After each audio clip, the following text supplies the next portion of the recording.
Bonjour à vous. Aujourd'hui, j'aimerais vous confier une histoire. Une histoire qui parle d'amour, de sacrifice et de ces silences qui, parfois, pèsent plus lourd que les mots. C'est l'histoire d'Hélène. Une mère qui pensait avoir tout donné. J'allais offrir à ma fille le plus grand cadeau de sa vie, mais le jour de son mariage, avec une seule phrase. Elle s'est assurée de ne jamais le recevoir. Je m'appelle Hélène Dubois, j'ai 72 ans et je suis veuve depuis près de 30 ans. Pendant la plus grande partie de ma vie, on m'a dit que j'étais trop généreuse, que je me pliais jusqu'à me briser. Je prenais toujours ça pour un compliment, une preuve que j'aimais profondément. Dites-moi en commentaire quel âge vous avez et de quelle ville ou de quel pays vous m'écoutez. Cela me touche toujours de savoir jusqu'où mes histoires voyagent. J'ai élevé ma fille, Amélie, toute seule après le décès de mon mari, Marc. Il est mort d'une crise cardiaque quand elle avait 8 ans. J'avais alors 39 ans, sans diplôme universitaire, sans héritage familial sur lequel comptait juste un crédit immobilier, une petite fille avec le chagrin dans les yeux et une pile de factures que je ne savais pas comment payer. Nous vivions dans une modeste maison dans un quartier tranquille de Tours, le genre de maison avec des parquets qui craquent et une balancelle sur la terrasse qui gémit à chaque mouvement. Je travaillais le jour à la bibliothèque municipale et le soir, je faisais le ménage dans des bureaux. Amélie avait ce dont elle avait besoin. Jamais tout ce qu'elle voulait, mais toujours assez. Et je pensais qu'elle comprenait la différence. Amélie était brillante, ambitieuse et un peu soucieuse des apparences. Même adolescentée. Elle repassait ses chemisiers d'école la veille et passait trop de temps devant le miroir, s'assurant que ses cheveux avaient exactement la bonne ondulation. Je la regardais avec un mélange de fierté et d'inquiétude silencieuse, me demandant si elle finirait par croire que la façon dont le monde la voyait importait plus que qui elle était vraiment. Il y a eu de petits moments, même à l'époque, qui auraient dû m'alerter. Comme cette fois où elle a eu honte que je vienne à une réunion parents-professeurs directement après mon deuxième travail. Encore dans mon uniforme de ménage. Elle n'a pas voulu croiser mon regard quand ses amis nous ont croisés dans le couloir. Je n'ai ri, me disant que c'était juste la timidité de l'adolescence. Mais voilà le problème quand on ignore les petites blessures. Elles grandissent et deviennent plus profondes. Les années ont passé. Amélie a obtenu son bac. Est allée à l'université hors de la région grâce à des bourses. Oui, mais aussi avec mon aide. J'ai vendu la vieille montre de marque et mon alliance pour couvrir ce que les bourses ne payaient pas. Je ne lui en ai jamais parlé. Je ne voulais pas qu'elle se sente coupable.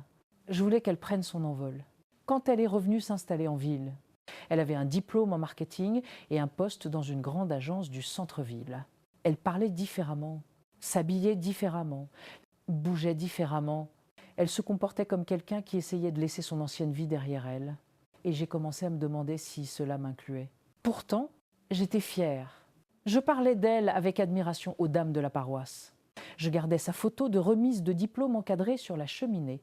Et quand elle m'a présenté son fiancé, Daniel, je me suis dit, c'est son nouveau départ. Et je serai là pour elle à travers tout.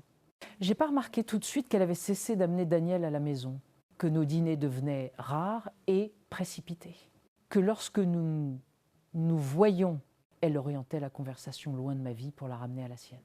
Je me disais qu'elle était occupée. Je me disais que les mariages étaient stressants. Et par-dessus tout, je me disais qu'elle était ma fille, mon sang. Les petites vexations n'étaient que du vent sur l'eau. Rien d'assez profond pour changer le courant entre nous. Mais au fond de moi, une petite voix que j'ignorais me murmurait que je me pliais peu, être un peu trop pour quelqu'un qui avait cessé de tendre la main. Cette voix allait devenir plus forte dans les mois à venir. Beaucoup plus forte. Ça commençait doucement, si doucement que j'ai failli ne pas le remarquer. Un texto au lieu d'un appel. Un désolé, je ne peux pas ce week-end. Suivi d'une série d'excuses qui ne sonnaient pas tout à fait vraies. Je me disais qu'Amélie était débordée par les préparatifs du mariage, mais même dans mes moments les plus généreux. Je savais que ce n'était pas seulement ça. Quand elle a annoncé ses fiançailles, elle l'a fait par téléphone. Pas de dîner ensemble, pas d'histoire partagée en face à face. Je me souviens, j'étais dans ma cuisine, l'odeur d'un bœuf bourguignon sur le feu, pendant qu'elle me donnait les détails à toute vitesse. Il s'appelle Daniel. Il travaille dans la finance. On est si heureux. Je t'enverrai une photo. Je l'ai félicité, bien sûr. Mais quand l'appel s'est terminé, j'ai réalisé qu'elle ne m'avait même pas demandé comment j'allais, une semaine plus tard. Elle m'a envoyé un texto pour m'inviter à un dîner intime avec la famille de Daniel dans un restaurant haut de gamme du centre-ville. M'estoy surton trentetum. Ma main hâtée, elle ajoutait. J'ai ri toute seule. Je n'avais que 2 robes que je considérais comme élégantes. Toutes 2 achetées des années auparavant pour des repas de fête de la paroisse. J'ai choisi la bleu marine avec des manches en dentelle, celle dont Marc disait qu'elle rendait mes yeux plus brillants. Quand je suis entrée, le sourire d'Amélie a vacillé 1 seconde avant qu'elle ne se reprenne. Les parents de Daniel étaient là, élégants et réservés. Sa mère portait un collier qui coûtait probablement plus cher que ma voiture. La conversation était polie, mais superficielle. Chaque fois que j'essayais de raconter une anecdote sur l'enfance d'Amélie, elle intervenait pour changer de sujet, ramenant la discussion sur les lieux de réception et les projets de lune de miel. Puis c'est arrivé. La mère de Daniel a complimenté la robe d'Amélie. Et Amélie, sans sourciller, a répondu « Oh, elle a toujours eu bon goût. Elle ne tient certainement pas ça de moi. » Elle a gloussé doucement, comme si c'était une plaisanterie inoffensive. Mes joues m'ont brûlé. J'ai souri pour ne pas montrer que ça m'avait blessée. Mais à l'intérieur, quelque chose a changé. L'essayage de la robe de mariée a suivi. Je l'ai appris par une publication sur Facebook. Une photo d'elle entourée de ses demoiselles d'honneur. Une coupe de champagne à la main. La légende disait « La meilleure journée de ma vie avec mes amis ». J'ai essayé de me convaincre que c'était peu être spontané. Mais quand je lui ai posé la question, elle a simplement répondu « Oh, maman, c'était vraiment un truc de dernière minute. Ça ne t'aurait pas plu. » Ça m'a piqué plus que je ne voulais l'admettre. Un après-midi, assise à ma table de cuisine avec une tasse de tisane, je triais des papiers. Mon testament était là, soigneusement plié dans une enveloppe Kraft. Depuis des années, mon plan secret était de laisser la maison, mes économies et les biens restants de Marc et Amélie. Ce n'était pas grand-chose selon certains critères, mais c'était la somme de tout ce pourquoi j'avais travaillé. Mon cadeau pour elle quand je ne serai plus là. Mais ce jour-là, mon stylo a plané sur l'enveloppe plus longtemps que d'habitude. Je me suis dit que j'y réfléchirais après le mariage. Cette distance n'était sûrement qu'une phase, une conséquence du stress. Des plans de table et des arrangements floraux. Ma fille ne pouvait pas vraiment me repousser. Puis est venue la première vraie fissure. Lors d'un déjeuner dominical avec quelques-uns de ses amis, elle m'a présenté nonchalamment « c'est ma mère ». Elle est à la retraite maintenant. Puis elle a rapidement enchaîné sur la dernière campagne de son agence. J'étais assise là, hochant la tête, prétendant ne pas remarquer qu'elle n'avait rien mentionné sur qui j'étais vraiment, sur ce que j'avais fait pour elle, sur ce que nous avions traversé. Cette nuit-là, j'ai fixé le plafond de ma chambre, écoutant les craquements de la vieille maison. J'ai pensé aux nuits où j'étais rentrée de l'arrêt de bus sous la pluie, les chaussures trempées, juste pour économiser de l'argent pour ses voyages scolaires. Au fond, je m'étais passée d'un manteau d'hiver pour qu'elle puisse en avoir un neuf. Tout ça. Et maintenant, je n'étais qu'un détail. Pourtant, je suis restée silencieuse, parce qu'elle était ma fille. Mon sang et le sang, me répétais-je, devaient être plus épais que l'eau. Mais au fil des semaines, l'eau n'arrêtait pas de monter. La fête de fiançailles a eu lieu sur l'un de ces rooftops du centre-ville. Le genre avec des guirlandes lumineuses et des flûtes à champagne qui semblent trop délicates pour y boire. Amélie m'avait dit « c'est juste une petite soirée simple, maman ». Mais quand je suis sortie de l'ascenseur, j'ai compris qu'elle et moi avions des définitions très différentes de ce mot. L'endroit scintillait. Des femmes en robe de créateur, des hommes en costume sur mesure. Et la ligne d'horizon qui brillait derrière eux comme si elle faisait partie du décor. J'avais choisi ma plus belle robe, de couleur crème avec un imprimé floral. Et je l'avais assortie avec le petit médaillon en or que Marc m'avait offert pour notre 10e anniversaire. C'était simple, mais ça avait une signification. J'ai aperçu Amélie de l'autre côté de la terrasse, riant avec Daniel et ses parents. Son regard s'est posé sur moi. Et pendant un instant, j'ai vu une lueur, de la surprise, de l'agacement. Elle s'est approchée, m'a embrassé rapidement sur la joue et a dit « Ah, super, tu has pu venir ». Son ton était léger, mais pas chaleureux. Elle m'a pris le bras et m'a conduite vers un groupe de personnes. « Voici ma mère », a-t-elle dit avec un bref sourire. Elle est, eh bien, c'est juste ma mère. Juste ma mère. Aucune mention de ce que j'avais fait pour elle. Pas de fierté, pas de chaleur, Juste une présentation pour la forme afin de pouvoir reprendre ces conversations. La mère de Daniel a jeté un coup d'œil à ma robe, puis à la robe à paillettes d'Amélie et a souri poliment. Ravie de vous rencontrer. A-T-L dit, bien que son regard se soit déjà reporté sur la vue. Amélie s'est excusée après à peine une minute, me laissant seule au milieu du tintement des verres et du bourdonnement des conversations.